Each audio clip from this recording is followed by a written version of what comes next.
Hello guys! Ako si Ras ng Droid Hero.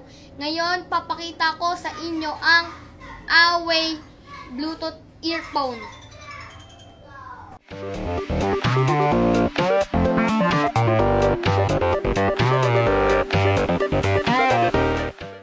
So guys, ito yung pinaka-actual box, di ba?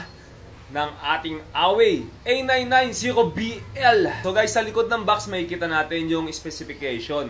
So guys, basahin nyo na lang dyan sa likod, no?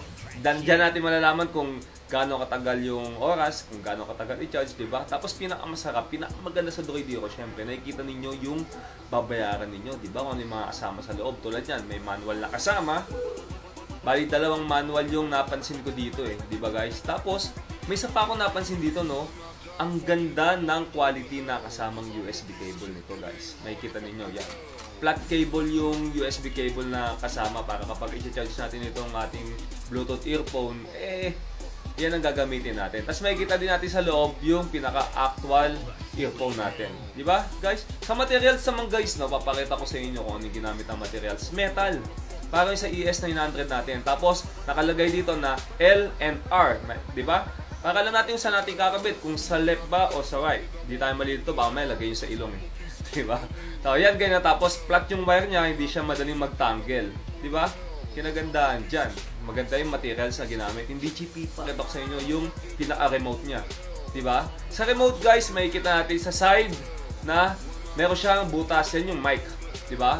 Tapos sa gilid naman, dyan tayo mag-charge. Siya yung pinaka-USB port niya. Dyan natin i-charge yung earphone natin.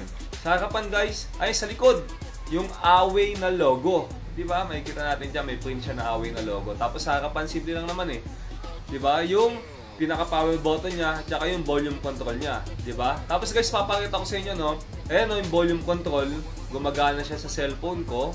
Pwede kong bawasan, pwede kong dagdagan. Diba? Baka nag-jogging ka, no? Masyadong malakas yung volume mo. Pwede mo siyang inaan. Tapos pagka bado yung kanta, di ba? Pagka jeje mo yung kanta, hindi mo type yung kanta, pwede mo siyang i-skip. I-hold mo lang yung volume plus o yung volume down, mag-i-skip na siya o mag-previous na siya. Yan ang kinagandaan dyan sa remote natin, gumagana, di ba? So ayan guys, no?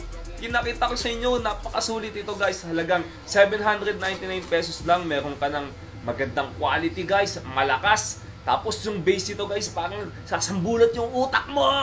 Tapos tatlong kulay, no? Merong red, merong kulay gold, at meron din color black. Yan, depende na lang kung ano taste nyo, no? Kung anong gusto nyong kulay. Available sa Droid Hero yan. 799 pesos. Sa Facebook page namin, no? Nakikita nyo, dumalaw kayo, makikita nyo yung number ko sa screen. Mag-text kayo or tumawag kayo, guys. Thank you.